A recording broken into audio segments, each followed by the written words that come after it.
So fonts and typography. So again, these will be really key within your brand. And there's many different places you can actually find fonts as well online. So some of the free spaces you can find fonts in are Font and Font Squirrel. They've both got crazy names, but they have a lot of free fonts on there as well.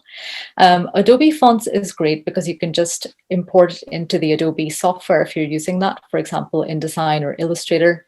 Google Fonts are really good as well, and they're really good for web particularly as well. And You Work for them is a really interesting one, which has more bespoke and interesting fonts. So if you want something that's quite different to anything else that's out there, then You Work for them might be good. But that one's a bit more expensive. So usually you have to pay for a license to use the font as well. And again, what makes a good font? Well, it really depends on what you're using it for and that it's appropriate to its end use. So again, if you're making something that is for an older audience, it might be something that's very clear and easy to read. If it's something that's meant to be quite humorous, then maybe it is something that has some playful elements to it as well. So it's just making sure it's appropriate for the end user.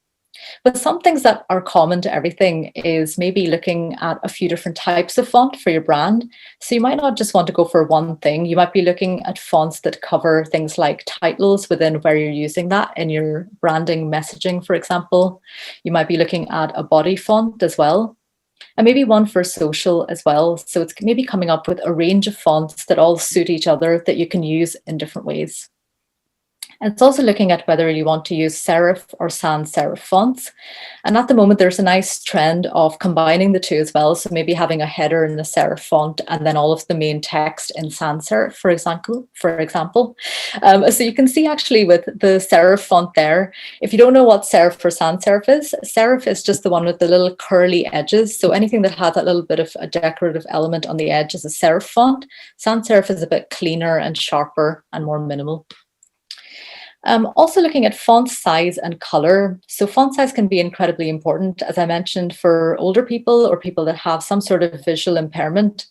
It's really important to have a really clear and big font size.